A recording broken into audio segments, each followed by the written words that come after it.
सो पुरख का अर्थ है वो परमात्मा जो सारियां दे विच एक रस वरत रहा है। पुरख तां बंदे नूं भी पुरख कहा जाता है। कोई बंदगी करने वाला होवे उहनूं महापुरख कह लिया जाता है। पर पुरख केवल परमात्मा है। गुरु ग्रंथ साहिब पातशाह कहंदे एक ऐसा पुरख है जिहड़ा एक रस व्यापक है ते सब थावां ते इक्को जैसा वरत रहा है। किते घट नहीं है, किते वध नहीं है, किते छोटा नहीं है, किते वड्डा नहीं है। तो उसनूं कहा जाता है पुरख, जिहड़ा छोटा वड्डा ना होवे और घट वध ना होवे, एक जैसा ही होवे और सारियां थावां ते होवे। तो पुरख परमात्मा का एक गुण है, गुणवाचक नाम है परमात्मा का। अच्छा, पहला जदों असीं शुरुआत की सी सोदर बाणी की, उदों सो दर तेरा केहा सो घर केहा, दो चीज़ां विचारियां सी। परमात्मा का घर कैसा है, परमात्मा तेरा दर कैसा है। दर का अर्थ हुंदा है दरवाजा, घर का अर्थ हुंदा है घर गृह। उत्थे असीं पढ़िया सी भी परमात्मा का जिहड़ा दर है जां परमात्मा का जो घर है वो ऐसा है जिथे शिवजी, महेश, ब्रह्मा, विष्णु, देवियां, देवते, सिद्ध, जति, तपी, सन्यासी, पंडित, विद्वान उत्थे उहदे दर ते खड़े होए उहदे घर विच गाउंदे आ, सारे उसे नूं सिमरदे आ। जिथे सानू दुनिया दीयां श्रेष्ठ शक्तियां खड़ियां होइयां हथ बन के उहदे गुण गाउंदियां होइयां दिस पैंदियां। वैसा है सो दर सो कर। हुण अगला सवाल है जो उस घर विच रहण वाला सो पुरख है, क्योंकि दरवाजे नूं लंघ के घर विच पहुंचिया जांदा है ते घर विच अगे सो पुरख बैठा है, वो किदां दा उहदे दर्शन करने। सो दर सो घर तां असीं समझ लिया है कैसा है। हुण उस घर विच बैठा सो पुरख कैसा है, की करदा है। जिहड़े उहदे दर दे उत्ते खड़े उहनूं ध्या रहे है, आ जितना सारा शब्द है ना ये उही है। जिहड़े उहदे दर ते खड़े उहनूं ध्या रहे है, उहनूं जप रहे है, उहनूं सिमर रहे है, पूरा शब्द है जिहड़ा उन्हां नूं उहदे दर दे उत्ते खड़े हो के इदां ध्याउंदियां गाउंदियां की मिलदा है। बस यही है पूरे शब्द के अंदर। राग आसा महला चौथा, चौथे सतगुरु गुरु रामदास साहिब पातशाह का शब्द। सो पुरख एक ओंकार सतगुर प्रसाद। सतगुरु की कृपा, उहदे बख्शे ज्ञान सोझी अकल दे नाल ही उस परमात्मा जी दे नाल मिलाप हुंदा है। सो पुरख निरंजन, हर पुरख निरंजन, हर अगम अगम अपारा। इनू अगम्मा भी पढ़ देंगे तो होर अर्थ क्लीयर हो जाते हैं। जिहड़ा वो सो पुरख है ना, गुरु रामदास साहिब पातशाह पहले ही बचन करते हैं वो निरंजन है। पहले ही कह दिता जिहड़ा वो सो है ना। वैसे कई विद्वानों ने ये अर्थ शुरू सो तो किए ने। सो ओ कौन? वो प्रभु पुरख है। पहला कौन? पुरख लिखिया कई विद्वानों ने। वो परमात्मा, वो प्रभु पुरख है, सब विच एक रस व्यापक है। निरंजन उहदा ये भी गुण है। निरंजन जिहड़ा शब्द है ये निरअंजन तो बनया होया। अंजन का अर्थ हुंदा कालख, सुरमा। वैसे अंजन का अर्थ सुरमा हुंदा है ते सुरमे का अर्थ है कालख। निरअंजन का अर्थ बनता है कालख तो रहित। जिहड़ी माया की कालख है, विकारां की कालख है, उस कालख तो रहत है परमात्मा, ਉਹਨੂੰ ਵਕਾਰ नहीं, ਉਹਨੂੰ माया का मोह नहीं चुंबड़िया होया, वो निरंजन है।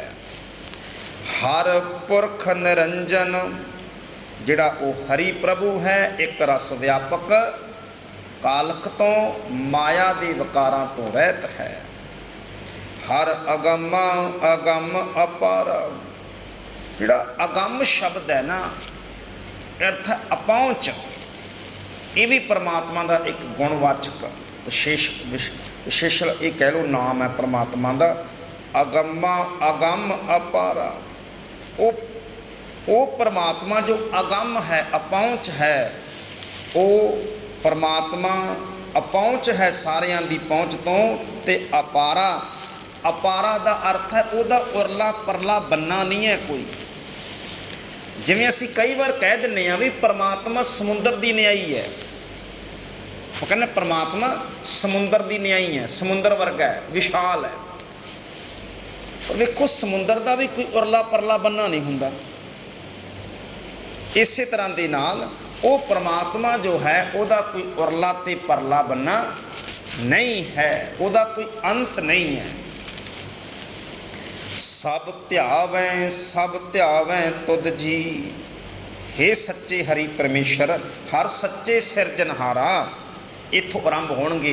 हे सदीवी ते सारियां दी सिरजना करन वाले हरि, सच्चे का अर्थ है सदीवी, सिरजनहार का अर्थ है बनाउण वाला।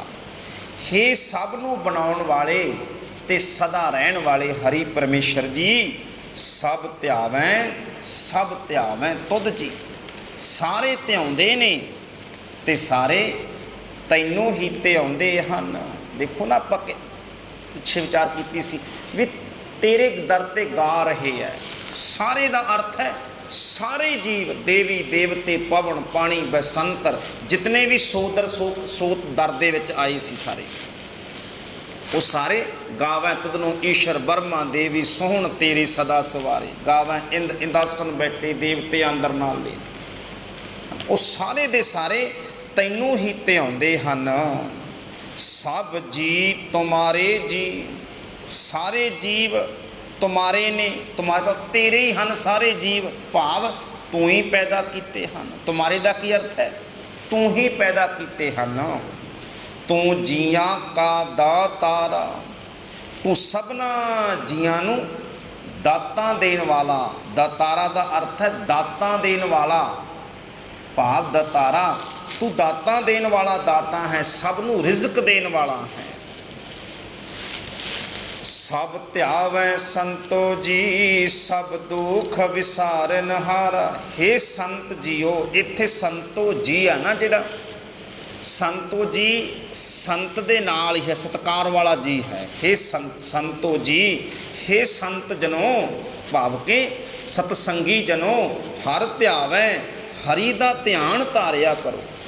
संतो जी संबोधन है, हे संत जनों, हे सतसंगी जनों, हर ध्यावै संतो जी, हरि नूं ध्यावो। सब दुख विसारन हारा, क्यों ध्याइए हरि नूं?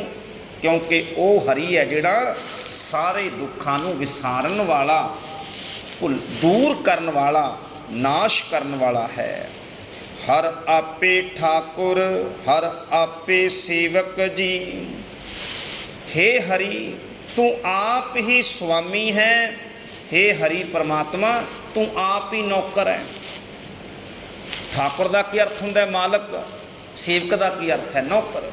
तू आप ही मालक है, आप ही नौकर है। अर्थ की बनया, नौकर विच भी तेरी ही जोत है, तेरी ही शक्ति है।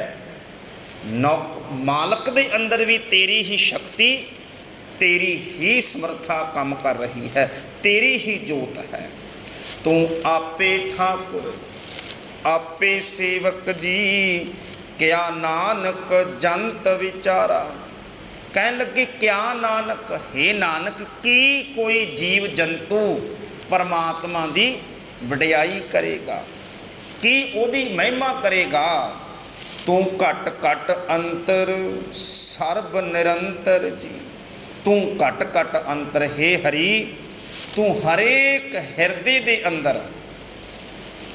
घट घट का की अर्थ है ਹਰੇਕ ਹਿਰਦੇ ਦੇ ਵਿੱਚ, ਹਰੇਕ ਘਟ ਦੇ ਵਿੱਚ, ਹਰੇ ਤੂੰ ਘਟ ਘਟ ਅੰਤਰ ਸਰਬ ਨਿਰੰਤਰ ਜੀ।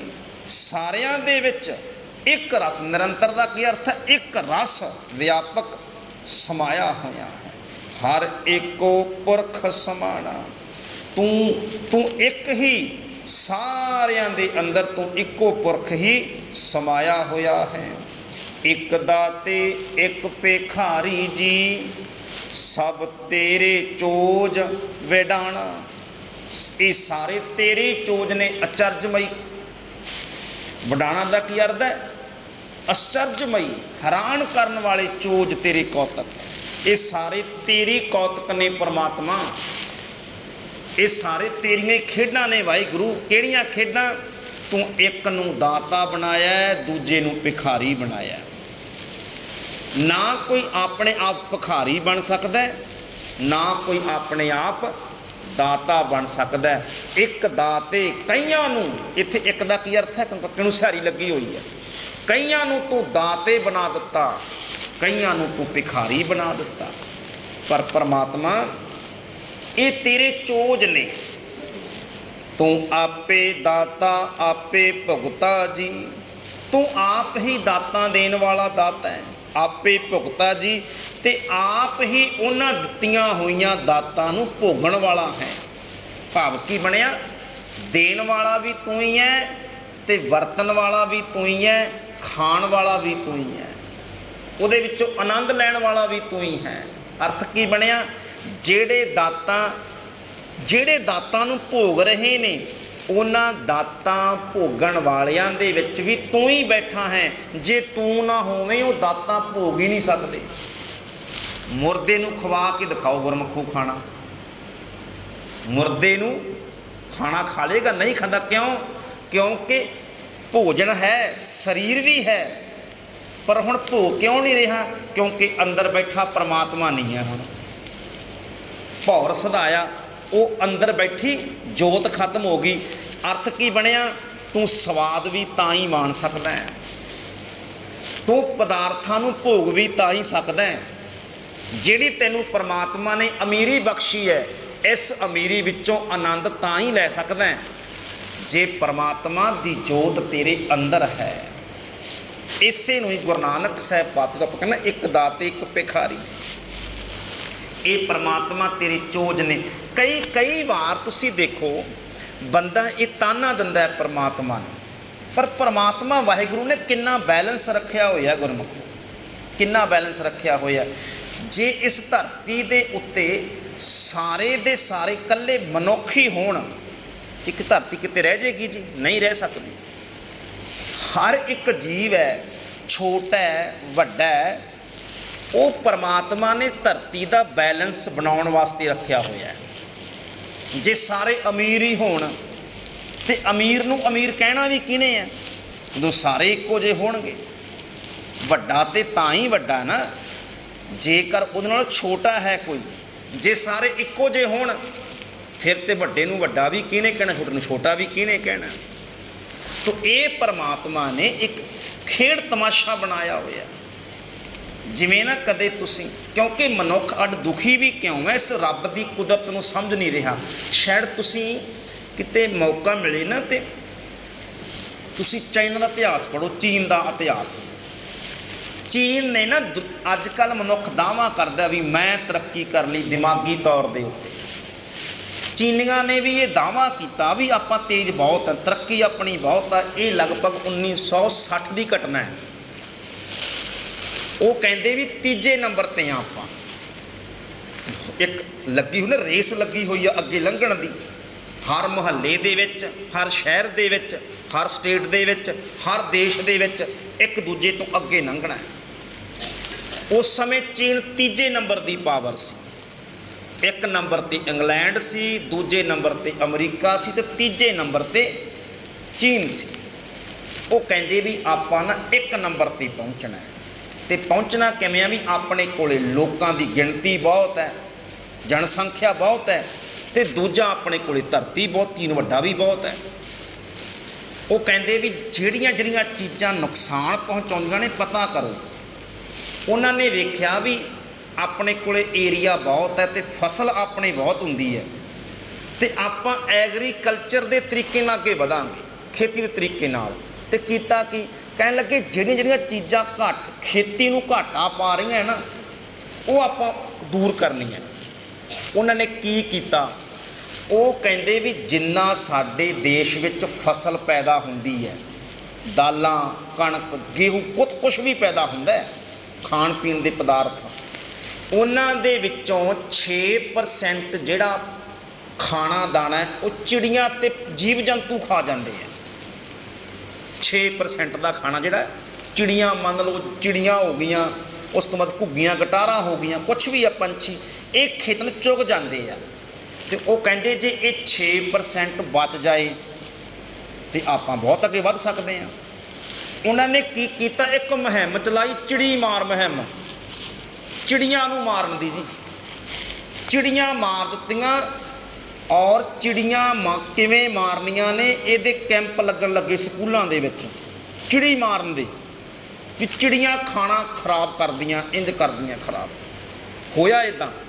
ਉਸ ਸਮੇਂ ਮੌਜੇ ਡੋਂਗ, ਉਹਦਾ ਚੀਨ ਦਾ ਰਾਸ਼ਟਰਪਤੀ ਸੀ ਮੌਜੇ ਡੋਂਗ, ਉਹਨੂੰ ਆਪਣੇ ਪੰਜਾਬੀ ਮੌਜੇ ਟੋਂਗ ਕਹਿ ਦਿੰਦੇ ਆ, ਪਰ ਉਹਦਾ ਨਾਂ ਹੈਗਾ ਮੌਜੇ ਡੋਂਗ।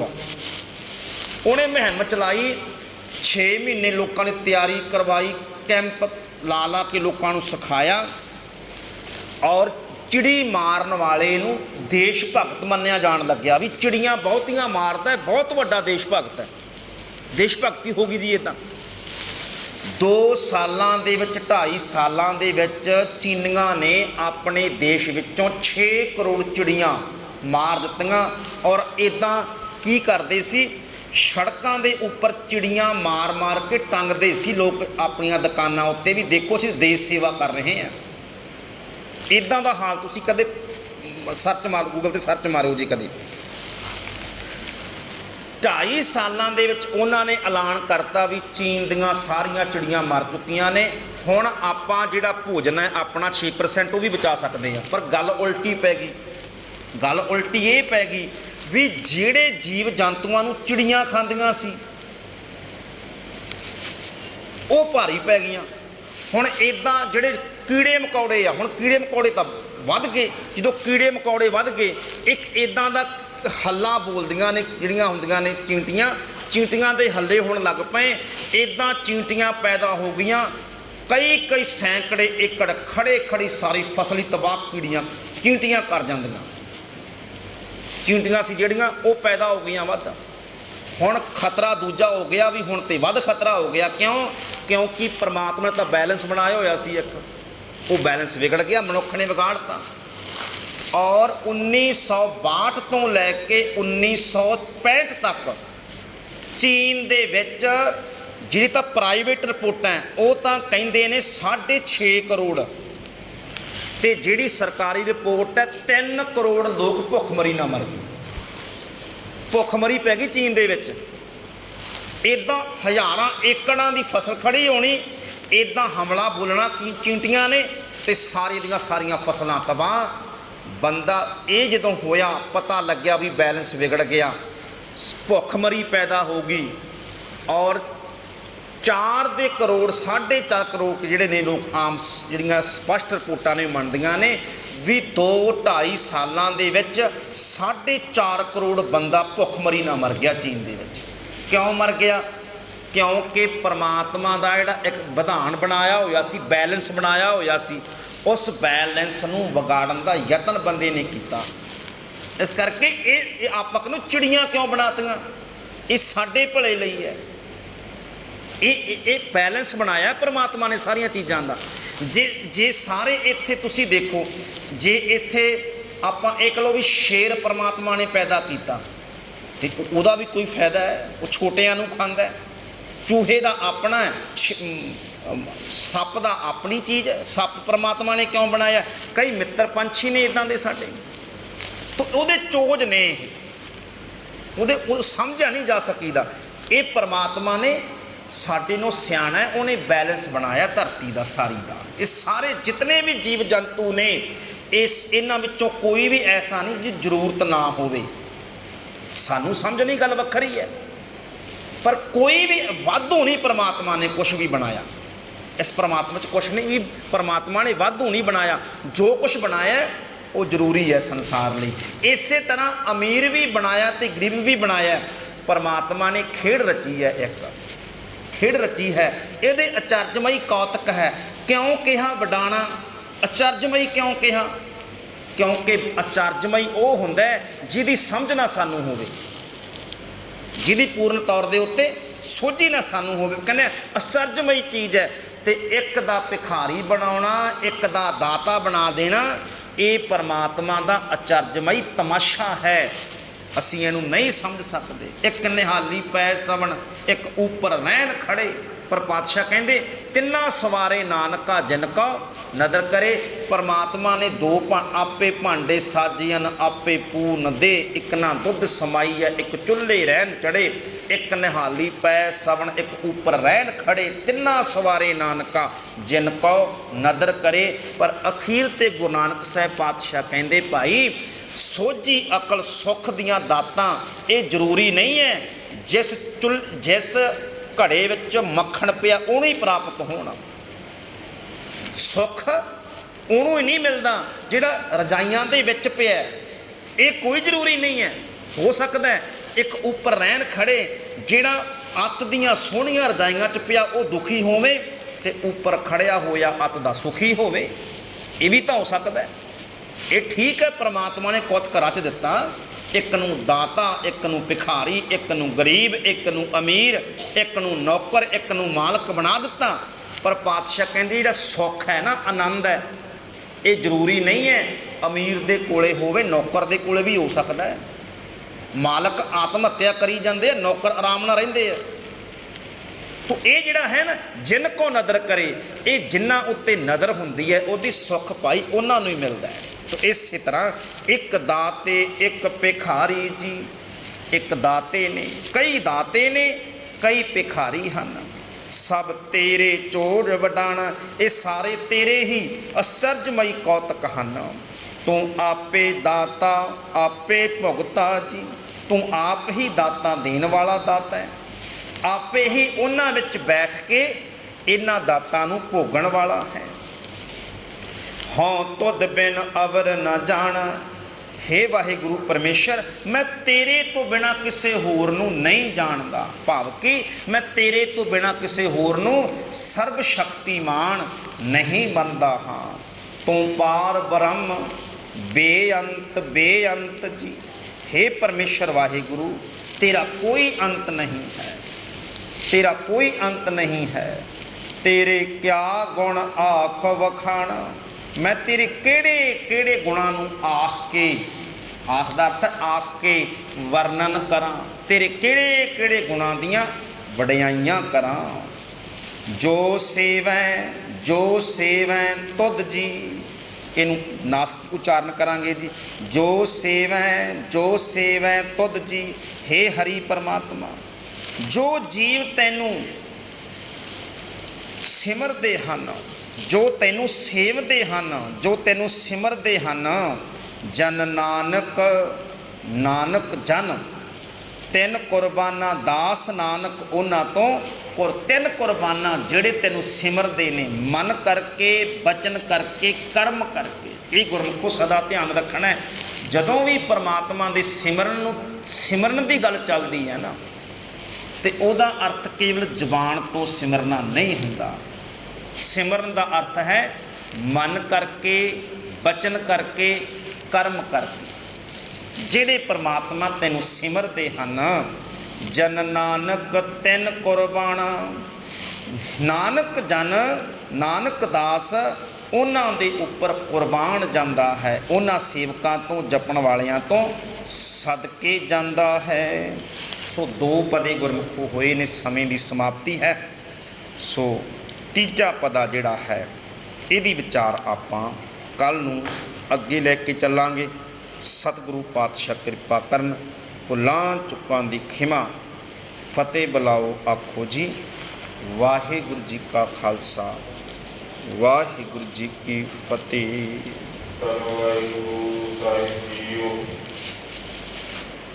राम कली ਦਾ ਤੀਜਾ ਨਾਮ ਓੰਕਾਰ ਸਤਿਗੁਰ ਪ੍ਰਸਾਦ। ਆਨੰਦ ਪਿਆ ਮੇਰੀ ਮਾਏ ਸਤਿਗੁਰੂ